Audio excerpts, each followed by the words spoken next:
नमस्कार दोस्तों, study with Dev channel में आपका स्वागत है। दोस्तों, पिछली वीडियो हमने जैव प्रौद्योगिकी शुरू किए हैं, विभिन्न प्रकार के तकनीक पे चर्चा कर रहे थे। आइए देखते हैं जैव प्रौद्योगिकी विधियों का अनुप्रयोग। जैव प्रौद्योगिकी विधियों का अनुप्रयोग आइए देखते हैं। कृषि में जैव प्रौद्योगिकी। आइए सबसे पहले देखते हैं कृषि में जैव प्रौद्योगिकी। जैव प्रौद्योगिकी विधि से जैव उर्वरकों का निर्माण हो रहा है, जैसे एना बीना। जैव प्रौद्योगिकी विधि से जैव उर्वरकों का निर्माण हो रहा है, जैसे एना बीना नामक नील हरित शैवाल एजोला जैसे जलीय फर्म के साथ रहता है। आजकल इस एनाबीना का प्रयोग धान के खेत में नाइट्रोजन के विकल्प के रूप में किया जा रहा है। दलहनी फसलों की जड़ों में राइजोबियम नामक जीवाणु पाया जाता है। यह वायुमंडल के नाइट्रोजन का स्थिरीकरण करके पौधों को उपलब्ध कराता है।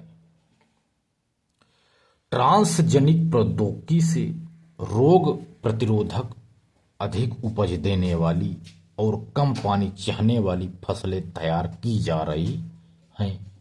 इससे गोल्डन राइस का विकास जैव प्रौद्योगिकी विधियों से किया गया है।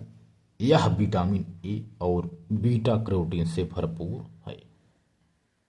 कृषि में यह जैव प्रौद्योगिकी है दोस्तों। इसी तरह अंतर्राष्ट्रीय चावल अनुसंधान केंद्र मनीला के वैज्ञानिक जीएम खुश ने सुपर राइस या महाधान का विकास किया है।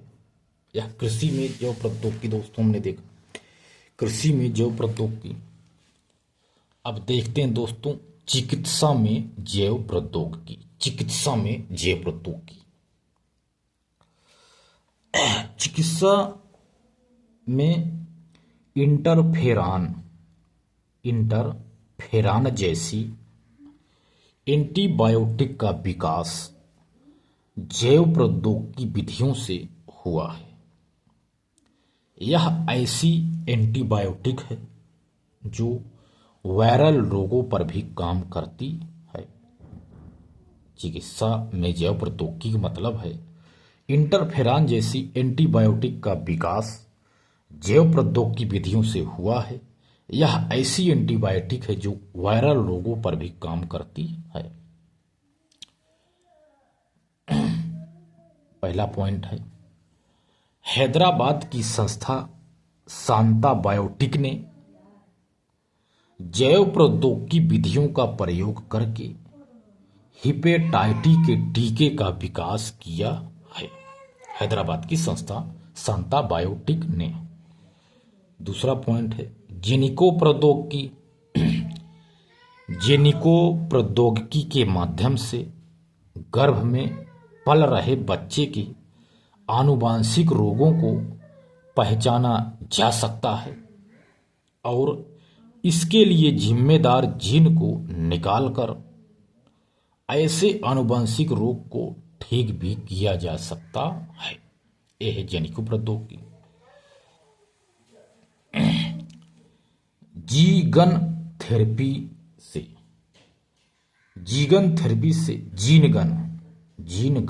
थेरेपी से। तीसरा पॉइंट है पार्किंसन जैसे रोगों का उपचार, पार्किंसन माने कापना, किया जा सकता है। हम जानते हैं कि मस्तिष्क की कोशिकाओं के बीच अंतर कोशिकीय अवकाश होता है। इसी अवकाश के माध्यम से कोशिकाओं के बीच संचरण संभव हो पाता है। जब किसी कारण से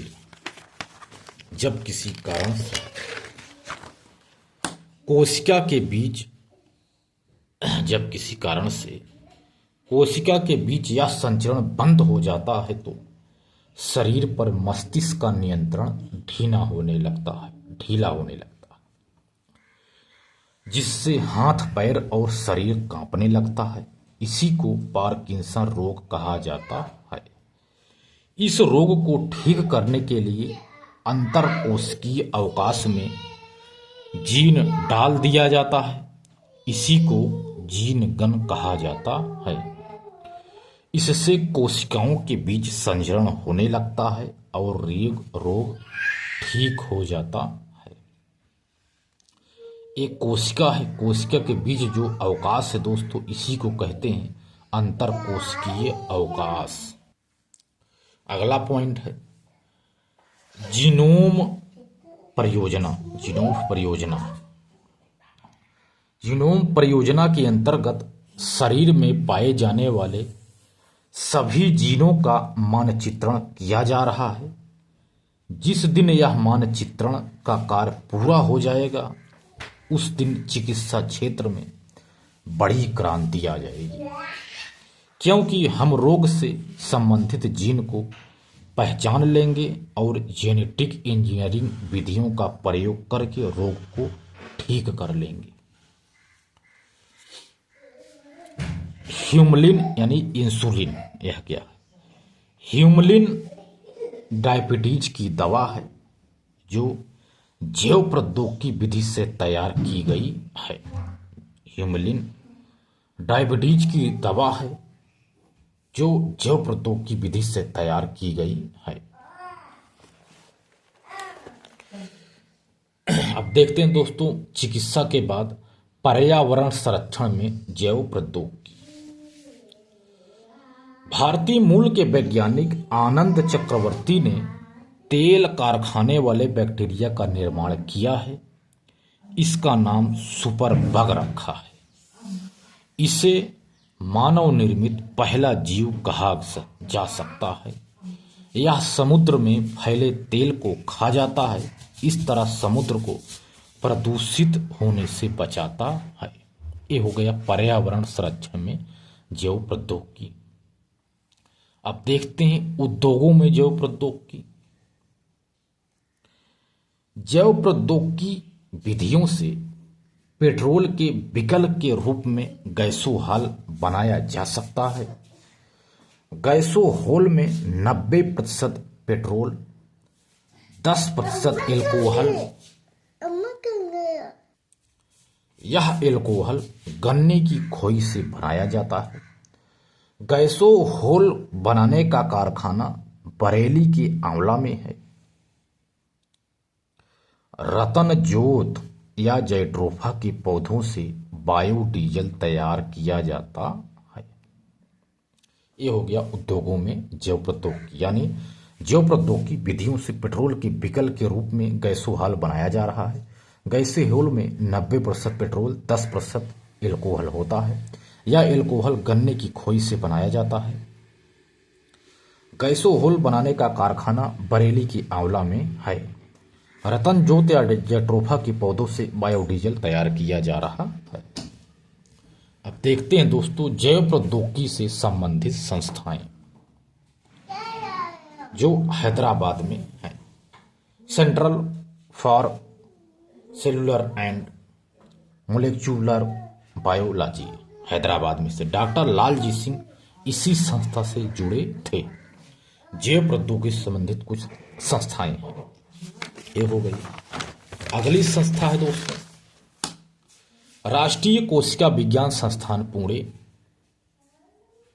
राष्ट्रीय खाद्य एवं प्रशिक्षण संस्थान मैसूर, राष्ट्रीय कृषि अनुसंधान परिषद नई Delhi, central institute for medicinal and aromatic plant Lucknow में स्थित है। अगला है बीरबल साहनी इंस्टीट्यूट लखनऊ। अगला नेशनल टेक्निकल गार्डन लखनऊ। अगला राष्ट्रीय वनस्पति उद्यान लखनऊ। इस प्रकार से ये विभिन्न जैव प्रौद्योगिकी संस्थान हैं। तो दोस्तों अगली वीडियो में हम शुरू करेंगे नया चैप्टर वनस्पति विज्ञान। तो दोस्तों मिलती हैं और बेहतरीन क्लास में, तब तक के लिए धन्यवाद।